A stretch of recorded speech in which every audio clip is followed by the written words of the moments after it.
तो जैसा कि लास्ट एपिसोड के अंदर हमने देखा था, सेक्ट मास्टर जो होता है वो वैंग यांग से बोलता है कि एंसिस्टर हमारे सोल स्पिरिट सेक्ट के अंदर जो टैलेंट है उसे वैल्यू दिया जाता है, तो इसीलिए मैं यहाँ पर एल्डर और सभी डिसाइपल जो है उन्हें लेकर आया हूँ जो कि टैलेंटेड है। और अब सेक्ट मास्टर की इस बात को सुनते के साथ ही जो वैंग यांग होता है वो अपनी आई टेक्निक का इस्तेमाल करने लगता है ताकि वहाँ पर मौजूद जो लोग हैं उनके टैलेंट को चेक कर सके। और अब जो वैंग यांग होता है वो सबसे पहले जो वो किंग होती है उसके टैलेंट को चेक करने लगता है, जिसके पास में की सेक्रेट बॉडी होती है और उसकी कल्टीवेशन जो होती है वो निसेंट सोल रियलम के पीक पर होती है। जिसके बाद में अब जो वैंग यांग होता है वो वहाँ पर मौजूद जो बाकी के लोग होते हैं उन सभी के टैलेंट को चेक करने लगता है, जहाँ पर कि ज़्यादातर लोगों के पास में सेलेस्टियल टैलेंट होता है, तो किसी के पास में इमोर्टल एसेंस का टैलेंट होता है, तो किसी के पास में स्पिरिचुअल जीनियस का टैलेंट होता है। और वहीं काफ़ी सारों की कल्टीवेशन जो होती है वो फाउंडेशन इस्टेब्लिशमेंट रियलम पर होती है, तो कई सारों की कल्टीवेशन जो होती है वो निसेंट सोल रियलम पर होती है। और वहीं हम सेक्ट मास्टर को भी देखते हैं जिसके पास में भी सेलेस्टियल कल्टीवेशन का टैलेंट होता है और उसकी जो कल्टीवेशन होती है वो मिड इंट्रोगेशन स्टेज पर होती है। और अब हमें जो कल्टीवेशन के लेवल होते हैं उनके बारे में बताया जाता है कि सबसे पहले आता है क्यूआई रिफाइनिंग, उसके बाद में आता है फाउंडेशन इस्टेब्लिशमेंट, उसके बाद में आता है गोल्डन कोर, उसके बाद में आता है नीसेंट सोल और उसके बाद में आता है इंट्रोगेशन। और इंट्रोगेशन रियलम के बाद में आता है ग्रेट असेंशन रियलम, उसके बाद में आता है ट्रिब्यूशन रियलम, उसके बाद में आता है इमोर्टल रियलम और उसके बाद में आता है इमोर्टल किंग रियलम, फिर आता है ग्रेट एम्परर रियलम और उसके बाद में आता है सुप्रीम रियलम और सबसे आखिरी में आता है हेवनली डाउ सेंट रियलम। और अब जो वैंग यांग होता है वहाँ पर खड़े हुए जो डिसाइपल होते हैं उन्हें देखते हुए अपने मन में सोचता है कि वो या जो है वो यहाँ पर छूट जो है वो नहीं बोल रहा था। सोल स्पिरिट सेक्ट के अंदर अगर इन डिसाइपलों की बात की जाए तो इन सभी का टैलेंट काफ़ी ज़्यादा अच्छा है। और अब इतना सोचकर जो वैंग यांग होता है वो बोलता है कि इन लोगों के पास में टैलेंट तो है, लेकिन इन लोगों की जो कल्टीवेशन है वो सच में बहुत ही ज़्यादा नीचे है। जो सुनते के साथ ही एम्प्रेस जो होती है वो वैंग यांग से बोलती है कि हस्बैंड, जिस टाइम पर मैं इंपेरियल पैलेस के अंदर वापस लौटूंगी तो मैं यहाँ पर कुछ नए टैलेंटेड डिसाइपल जो है उन्हें स्पिरिट सेक्ट के लिए रिक्रूट कराऊंगी। जो सुनते के साथ ही वैंग यांग जो होता है वो भी काफ़ी ज़्यादा खुश हो जाता है और खुश होते हुए बोलता है कि अरे हाँ, तुमने बिल्कुल सही कहा, ग्रेट शैंग डायनेस्टी जो है वो बहुत ज़्यादा बड़ी है और उसके अंदर यहाँ पर हमें बहुत सारे टैलेंटेड लोग जो है वो मिल जाएंगे।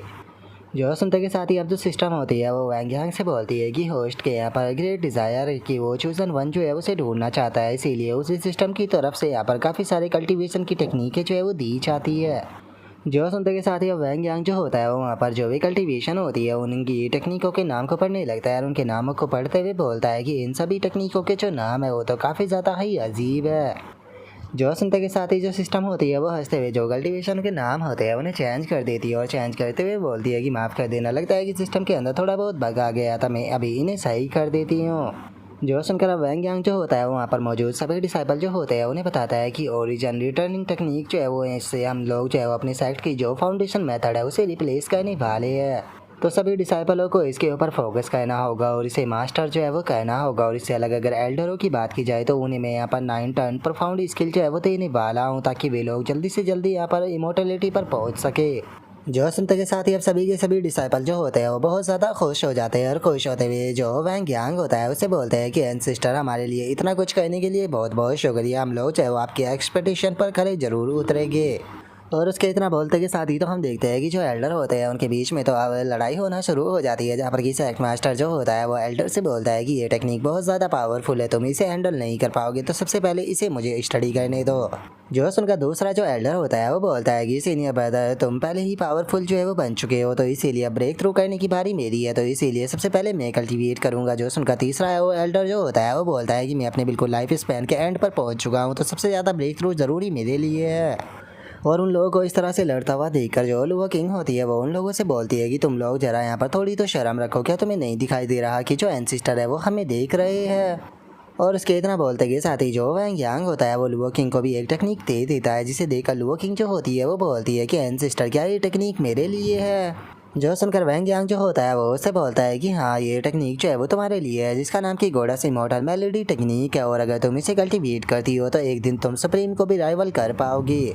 जो सुनते के साथ ही जो सिस्टम होती है वो वैंग यांग के पास में आते हुए बोलती है कि होस्ट, मानना पड़ेगा आपका टेस्ट जो है वो सच में काफ़ी ही ज़्यादा अच्छा है, क्योंकि अगर इस गॉडेस इमॉर्टलिटी मेलोडी टेक्निक की बात की जाए तो ये सेक्रेट बॉडी के लिए एकदम परफेक्ट है। जो सुनने के बाद में वैंग यांग बोलता है कि हाँ, मैं जानता हूँ। और उसके इतना बोलते के साथ ही लुओ किंग जो होती है वो अचानक से अपने समीर सर को जमीन पर मारते हुए जो वैंग यांग होती है उसे बोलती है कि क्या मैं सुप्रीम को भी राइवल कर पाऊंगी। एंसिस्टर मास्टर आपका बहुत बहुत शुक्रिया मुझे इतनी कीमती टेक्निक जो है वो देने के लिए। और इतना बोलने के बाद में वो अपने मन में सोचती है कि सच में जो मास्टर है वो तो मेरी बहुत ही ज़्यादा चिंता करते हैं कि उन्होंने ऐसी सुप्रीम लेवल की टेक्निक जो है वो मुझे दे दी।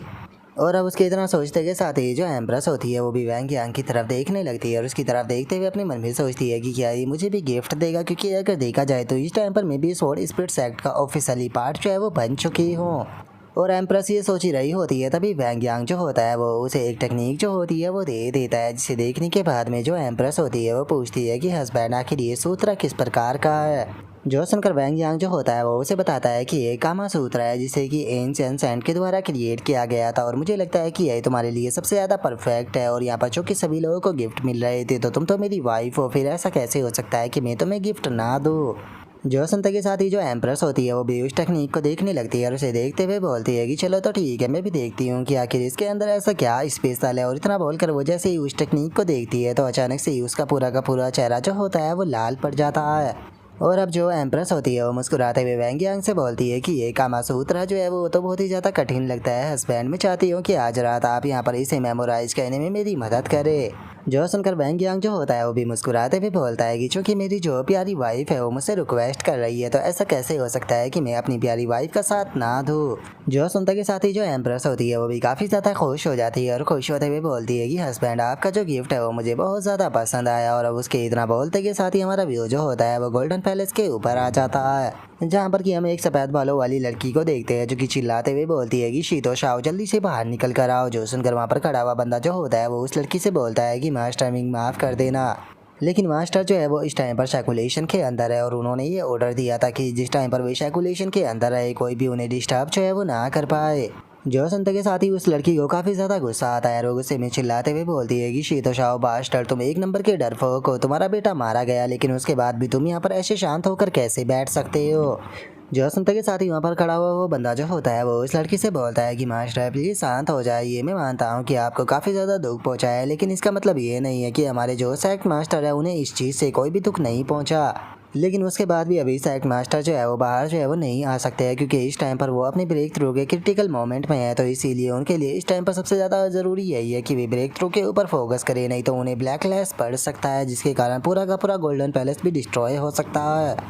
जो सुनकर अब वो लड़की जो होती है वो गुस्से में चिल्लाते हुए बोलती है कि चलो ठीक है, ऐसा लगता है कि गोल्डन पैलेस के जो लोग हैं वो पूरी तरह से हार्टलेस है, तो फिर मैंने फैसला कर लिया है कि अपने बेटे की मौत का बदला जो है मैं खुद ले लूँगी। और अब इतना बोलते के साथ ही वो लड़की जो होती है वो गुस्से में उस जगह से चली जाती है और अब उस जगह से जाते हुए वो लड़की जो होती है वो अपने मन में सोचती है कि ये ओल्ड बास्टर्ड एक नंबर का हार्टलेस है, अगर ये मेरी मदद नहीं करेगा तो मुझे किसी और को ढूंढना होगा जो कि मेरी मदद कर सके।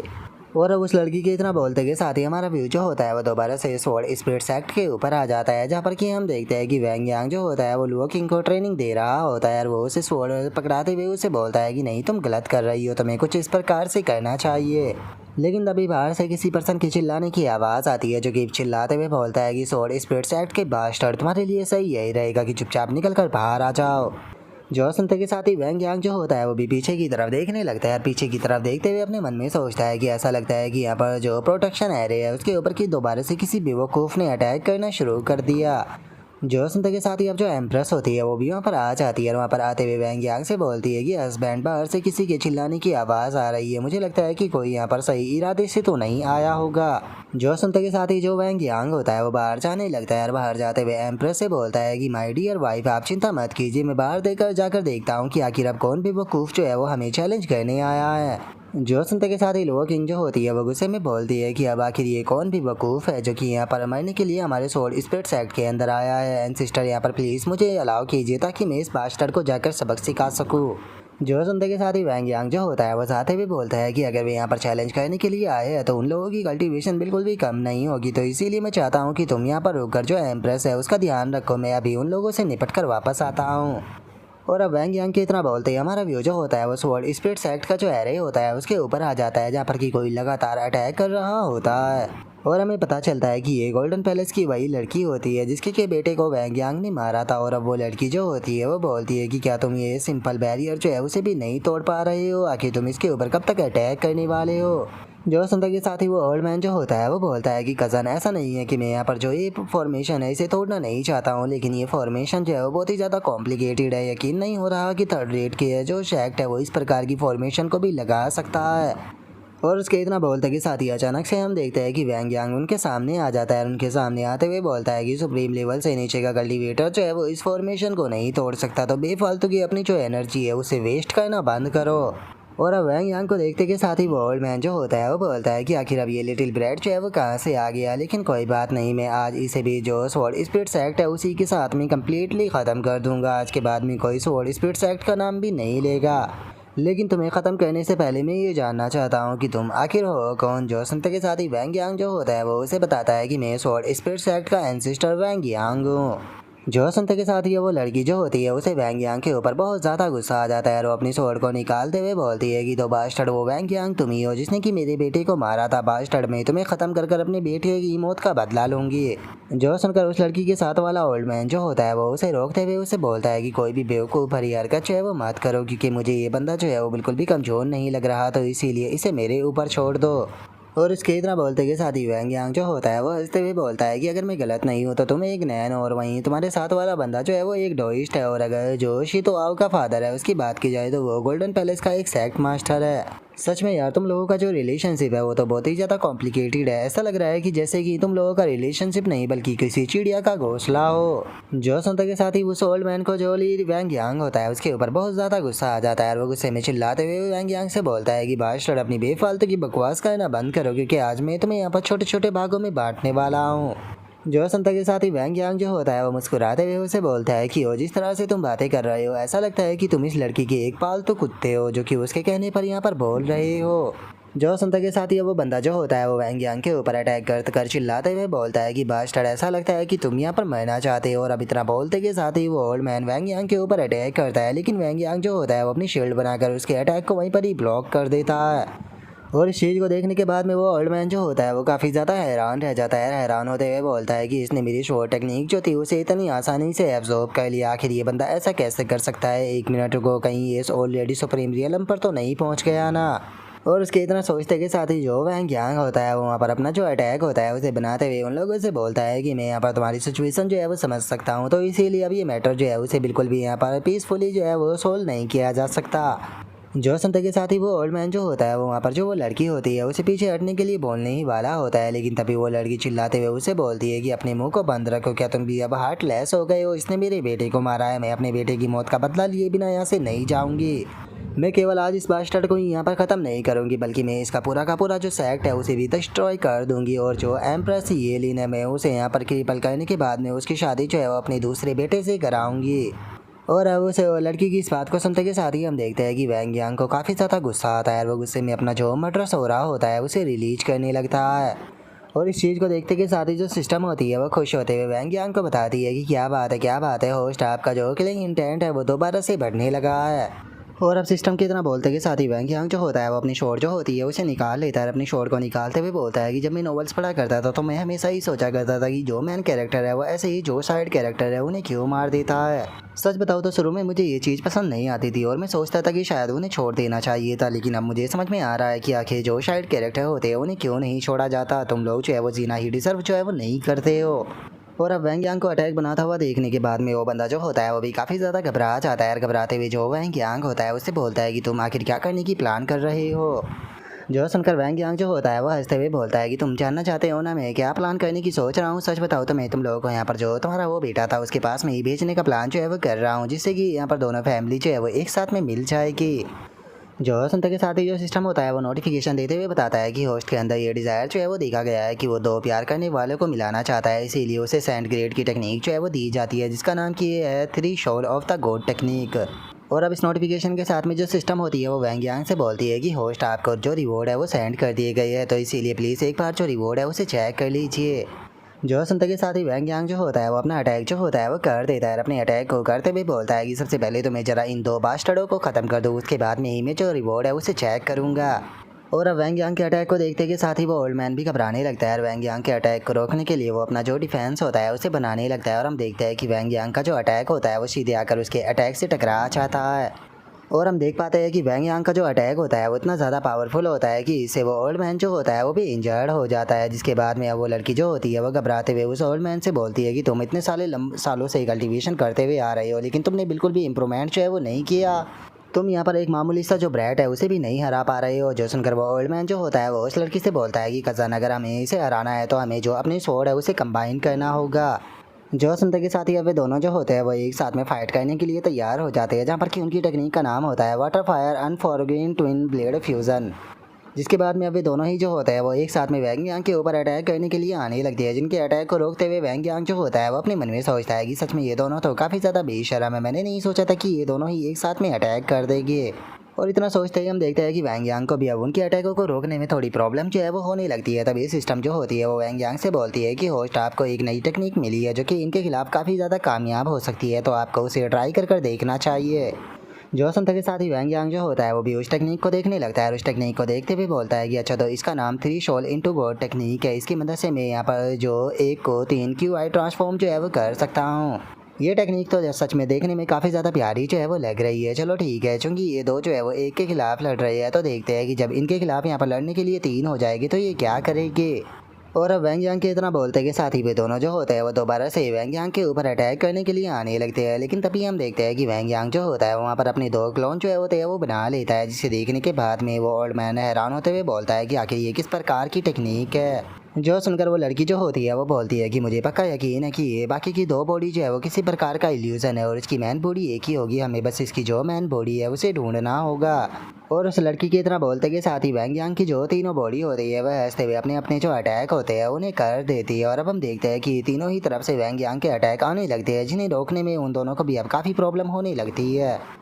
और अब वो बंदा जो होता है वो हैरान होता है वैंग यांग के अटैक को रोककर अपने मन में सोचता है कि इसके जो अटैक है वो आखिर इतने ज़्यादा पावरफुल जो है वो कैसे हो सकते हैं। ऐसा लगता है कि जैसे कि इस पर्सन की पावर जो है वो सुप्रीम रियलम पर पहुंच चुकी हो। और सोल्ड मैन की इतना सोचते के साथ ही हम देखते हैं कि वैंग यांग का जो अटैक होता है वो सीधे उस लड़की से टकरा जाता है, जिसके कारण वो लड़की भी इंजर्ड हो जाती है। और अब उस लड़की को बचाने के लिए सीधे वो ओल्ड मैन जो होता है वो चिल्लाते हुए उस लड़की की तरफ जाने लगता है। और अब वो ओल्ड मैन जो होता है वो वैंग यांग से माफ़ी मांगते हुए बोलता है कि रोइस्ट फ्रेंड, प्लीज़ यहाँ पर जो मेरी कज़न है उसकी लाइफ को बख्श दीजिए, बदले में अगर आप चाहे तो आप मेरी जान को ले सकते हो। जो सुनते के साथ ही वो लड़की जो होती है वो गुस्से में चिल्लाते हुए बोलती है कि अपनी बेफालतू की बकवास करना बंद करो, मैं यहाँ पर इस बास्टर्ड को बिल्कुल भी जिंदा जो है वो जाने नहीं देने वाली हूँ, मैं अपने बेटे की मौत का बदला लेकर रहूँगी। और अब उस लड़की के इतना बोलते के साथ ही वैंग यांग जो होता है वो गुस्से में उनकी तरफ देखते हुए बोलता है कि माफ़ कर देना, लेकिन आज मेरा मूड जो है वो बहुत ज़्यादा ख़राब है, तो इसीलिए तुम में से यहाँ पर कोई भी जो है वो आज जिंदा तो नहीं बच कर जाएगा। जो सुनते के साथ ही अब वो ओल्ड मैन को भी गुस्सा आ जाता है और वो गुस्से में वैंग यांग से बोलता है कि तुमने मुझे ऐसा करने के लिए मजबूर कर दिया है, तो चलो अब अगर मैं यहाँ पर मरने ही वाला हूँ तो मैं तुम्हें भी अपने साथ में लेकर ज़रूर जाऊँगा। और अब इतना बोलते के साथ ही वो ओल्ड मैन जो होता है वो सीधे जो वैंग यांग होता है उसकी तरफ भागते हुए आने लगता है और चिल्लाते हुए बोलता है कि मेरे साथ में मरने के लिए तैयार हो जाओ। और उसके इतना बोलते के साथ ही जो सिस्टम होती है वो वैंग यांग से बोलती है कि होस्ट संभल कर। जो सुनकर वैंग यांग जो होता है वो बोलता है कि हो इसका हो रहा है, ऐसा लगता है कि ये खुद की ही जो बॉडी है उसे ब्लास्ट करने वाला है। और उसके इतना बोलते के साथ ही वो ओल्ड मैन जो होता है वो वैंग यांग को आकर पकड़ लेता है और चिल्लाते हुए बोलता है कि कज़न यहाँ से भागो। जो सुनते के साथ ही वो लड़की पीछे हटने लगती है और अपने मन में सोचती है कि मैंने इस लूज़र से यहाँ पर बेफालतू की अपनी मदद मांगने के लिए बोला। और उसके इतना सोचते के साथ ही हम देखते हैं कि उस ओल्ड मैन की बॉडी ब्लास्ट हो जाती है, जिसका वहाँ पर काफ़ी तगड़ा धमाका हमें देखने के लिए मिलता है। और अब वो लड़की जो होती है वो वहाँ से भागते हुए अपने मन में सोचती है कि लगता है कि मुझे यहाँ पर जो शीतु शाव है उसी के पास में जाकर मदद मांगनी होगी, क्योंकि वैसे तो वो एक हार्टलेस पर्सन है लेकिन उसके बाद भी वो सुप्रीम रियलम का एक्सपर्ट है। और इतना सोचकर वो लड़की वहाँ से भाग ही रही होती है, लेकिन तभी अचानक से वो किसी बैरियर से टकरा कर वहीं पर ही रुक जाती है। और अब हमें पता चलता है कि उसके चारों तरफ एक बैरियर बन चुका होता है, जो देखकर वो लड़की भी घबराते हुए बोलती है कि आखिर ये किस प्रकार की टेक्निक है। और उस लड़की के इतना बोलते के साथ ही वैंग यांग जो होता है वो मुस्कुराते हुए उस लड़की से बोलता है कि जैसा कि मैंने शुरू में ही बोला था, आज यहाँ से कोई भी जिंदा बचकर नहीं जाएगा। और इतना बोलते के साथ ही वैंग यांग जो होता है वो अपनी स्वॉर्ड को लेकर सीधे उस लड़की के पीछे आ जाता है।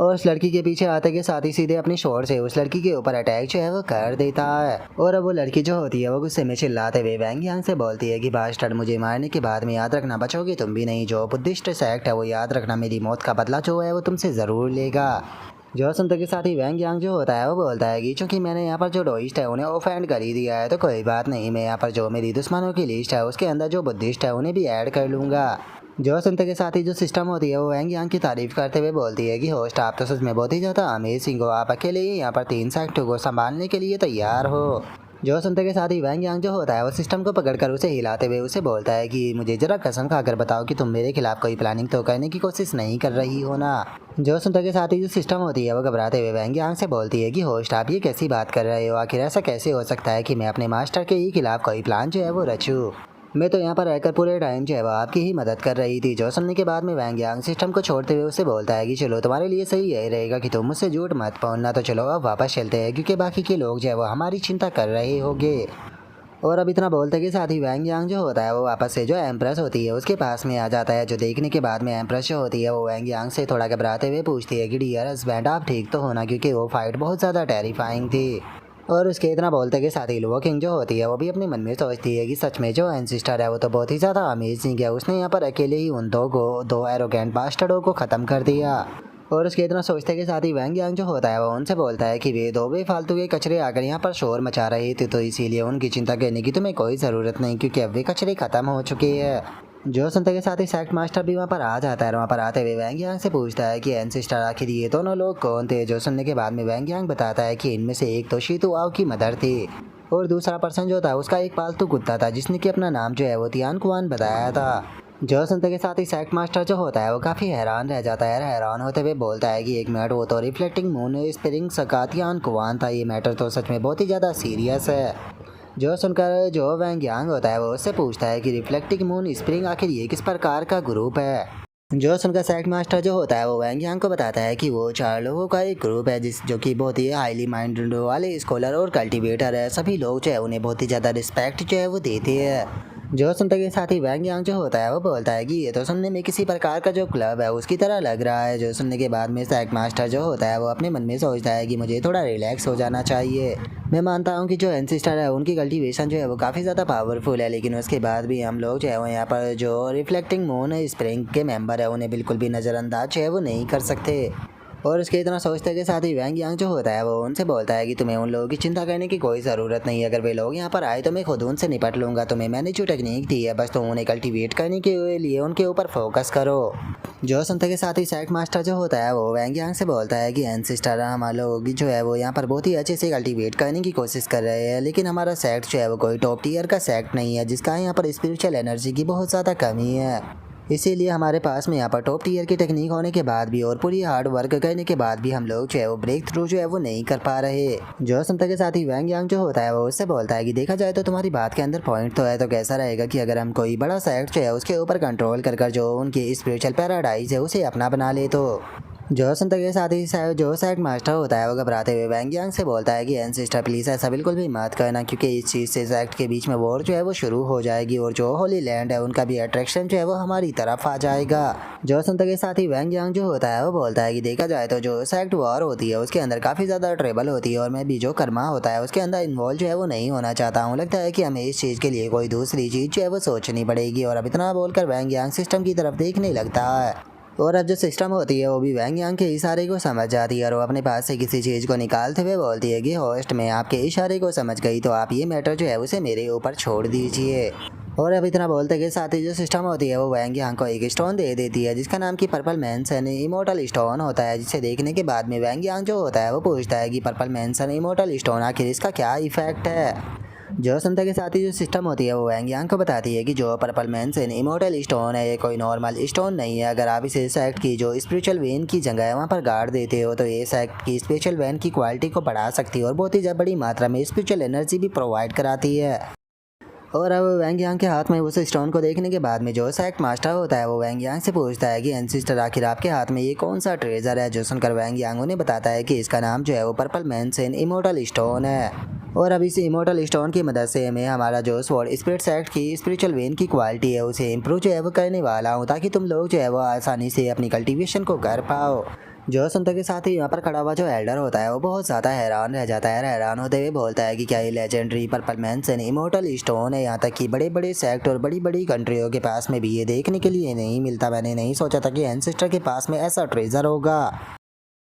और अब उस एल्डर के इतना बोलते कि साथ ही वैंग यांग जो होता है वो अचानक से हवा में छलांग लगा देता है और हवा में छलांग लगाने के बाद में सीधे जो वो स्टोन होता है उसे ज़मीन पर देकर मारता है। जो देखने के बाद में वहाँ पर खड़ा हुआ जो वो एल्डर होता है उसे कुछ भी समझ में नहीं आता। वो वैंग यांग से पूछता है कि एंसिस्टर आखिर आप ये क्या कर रहे हो। और उसके इतना बोलते के साथ ही हम देखते हैं कि वो स्टोन जो होता है वो ज़मीन के अंदर चला जाता है और ज़मीन के अंदर जाकर बिल्कुल एक पेड़ की तरह वहाँ पर अपनी जो जड़ें होती है वो फैला लेता है। और तभी हम देखते हैं कि वहाँ पर बहुत ज़्यादा स्पिरिचुअल एनर्जी जो होती है वो बहने लगती है, जिसे देखने के बाद में जो एम्प्रेस होती है वो भी हैरान होते हुए बोलती है कि डियर सच में तुम तो बहुत ही ज़्यादा अमेजिंग हो, क्योंकि यहाँ पर जो ट्रू स्पिरिचुअल एनर्जी है उसकी संख्या अचानक से बहुत ज़्यादा बढ़ गई है। जो सुनते के साथ ही जो वो किंग होती है वो भी हैरान होते हुए अपने मन में सोचती है कि सच में मास्टर तो यहाँ पर बिल्कुल अनप्रेडिक्टेबल है। उन्होंने तो यहाँ पर सेक्ट की जो स्पिरिचुअल वेन की क्वालिटी थी उसे भी कितना ज़्यादा बढ़ा दिया। और उसके इतना सोचते के साथ ही सेक्ट मास्टर जो होता है वो चिल्लाते हुए सभी लोगों से बोलता है कि वहाँ पर इसी तरह से खड़े मत रहो, इसीलिए जल्दी से मेडिटेट करो। जो उनका दूसरा एल्डर भी चिल्लाते हुए बोलता है कि इस अपॉर्चुनिटी का फ़ायदा उठाकर ब्रेक थ्रू करने की कोशिश करो। और अब सेक्ट मास्टर और एल्डर की बात को सुनने के बाद में सभी डिसाइपल जो होते हैं वो वहाँ पर बैठकर अपनी कल्टीवेशन को करना शुरू कर देते हैं और कुछ ही देर में सभी लोग ब्रेक थ्रू करना शुरू कर देते हैं। और अब एक डिसाइपल जो होता है वो खुश होते हुए बोलता है कि फाइनली इतनी मेहनत करने के बाद में मैं फाउंडेशन एस्टेब्लिशमेंट रियलम पर पहुंच ही गया। जो उनका दूसरा बंदा भी बोलता है कि मैंने भी फाउंडेशन एस्टेब्लिशमेंट रियलम पर ब्रेक थ्रू कर लिया। जो सुनकर एक और बंदा जो होता है वो खुश होते हुए बोलता है कि मेरी कल्टीवेशन तो सीधे गोल्डन कोर रियलम पर पहुंच चुकी है। और उनके इतना बोलते के साथ ही जो एम्प्रेस होती है वो भी वैंग यांग के पास में आ जाती है और उसके पास में आते हुए बोलती है कि डियर हस्बैंड, यहाँ पर स्पिरिचुअल एनर्जी जो है वो बहुत ही डेंस मात्रा में मौजूद है, इसीलिए मुझे लगता है कि हम लोगों को भी यहाँ पर कल्टीवेशन जो है वो करनी चाहिए। जो सुनकर वैंग यांग जो होता है वो हंसते हुए एम्प्रेस से बोलता है कि मेडिटेशन जो होती है वो बहुत ही ज़्यादा स्लो होती है, हम लोग थर्ड वर्ल्ड कल्टीवेशन करेंगे क्योंकि वो बहुत ही ज़्यादा फास्ट होती है। जो सुनते के साथ ही एम्प्रेस जो होती है वो शर्माते हुए वैंग यांग से बोलती है कि नहीं नहीं, अभी बहुत ज़्यादा दिन है, तो इसीलिए इस आइडिया को अपने दिमाग से निकाल दो, रात को हम इस चीज़ को करेंगे। जो सुनते के साथ ही लोअर किंग जो होती है वो फनी सा फेस बनाते हुए अपने मन में सोचती है कि आखिर ये डुअल कल्टीवेशन जो है वो क्या होती है, काश मैं भी यहाँ पर जो एंसिस्टर है उसके साथ में डुअल कल्टीवेशन को कर पाती। और अब उसके इतना सोचते ही हमारा व्यू जो होता है वो अगले दिन पर आ जाता है, जहाँ पर कि वैंग यांग सोकर उठ जाता है।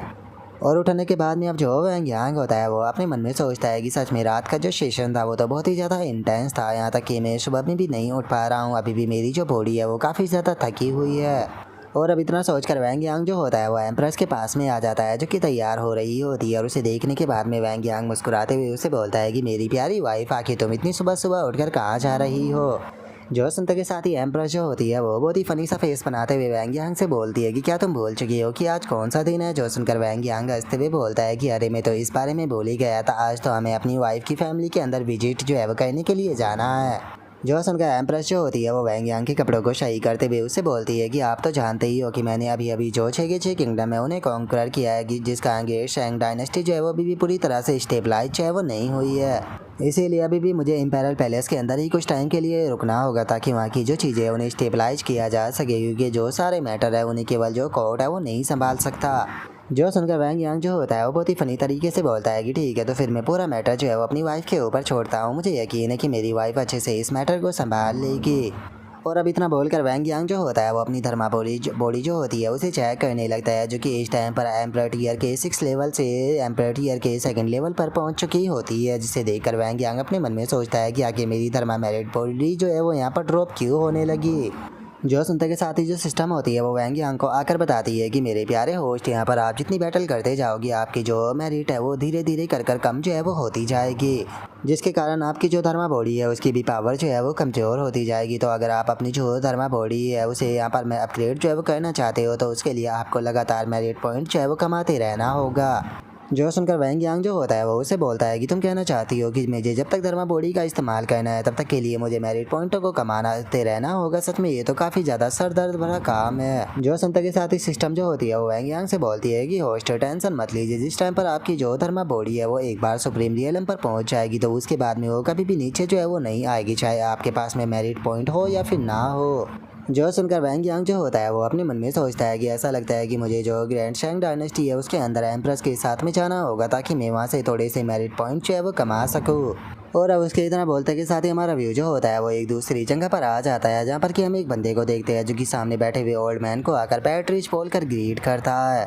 और अब हमें पता चलता है कि ये बंदा कोई और नहीं बल्कि जुआन यू डायनेस्टी का एम्परर होता है। और अब जो एम्परर होता है वो अपने मन में सोचता है कि ये ओल्ड फॉसल जो है वो पता नहीं अब यहाँ पर क्या स्कैमिंग करने की सोच रहा होगा। और एम्परर के इतना सोचते के साथ ही वहाँ पर बैठा हुआ वो ओल्ड मैन जो होता है वो एम्परर से बोलता है कि पिछली बार जब ग्रेट शैंग डायनेस्टी के ऊपर अटैक किया गया था तो फिर आखिर तुम उस अटैक करने में खुद क्यों नहीं गए? क्या तुम जानते भी हो कि तुम्हारी इस गलती के कारण जो येलिन थी उसकी वर्जिनिटी को किसी दूसरे के द्वारा क्लेम कर लिया गया। जो सुनते के साथ ही एम्परर जो होता है वो उस ओल्ड मैन से माफ़ी मांगते हुए बोलता है कि पैट्री जी सारी की सारी गलती जो है वो मेरी है, तो इसीलिए मैं चाहता हूँ कि मेरी इस गलती के लिए आप मुझे पनिश कीजिए। जो सुनकर वो ओल्ड मैन जो होता है वो अपनी जगह से खड़ा होने लगता है और अपनी जगह से खड़ा होते हुए बोलता है कि अगर बात की जाए तो मैं पनिश करने की तो मैं तुम्हारा थर्ड अंकल नहीं हूँ, तो इसीलिए मेरे पास में ये कोई भी अथॉरिटी नहीं है कि मैं तुम्हें पनिश जो है वो कर सकूँ। लेकिन उसने ये चीज़ जो है वो मुझसे बोली थी कि अगर हम जो येलिन है उसकी प्योरिटी भी ना ले पाए तो हमें कुछ भी कर कर जो येलिन है उसे कैप्चर जो है वो करना होगा, जिससे कि हमें एलिक्सर जो है वो बना सके और उससे बनाई गई जो एलिक्सर है वो यहाँ पर हमारी कल्टीवेशन में ब्रेक थ्रू कराने में हमारी मदद जो है वो कर सकती है। और अब उस ओल्ड मैन की इतना बोलते के साथ ही हमारा आज का एपिसोड जो होता है वो यहीं पर ही कंप्लीट हो जाता है। तो नेक्स्ट एपिसोड के अंदर देखिए कि आगे क्या होता है। अगर आप लोगों को वीडियो अच्छी लगी हो तो लाइक करना, चैनल को सब्सक्राइब करना। मैं मिलता हूँ नेक्स्ट एपिसोड के अंदर, तब तक के लिए बाय बाय गाइस।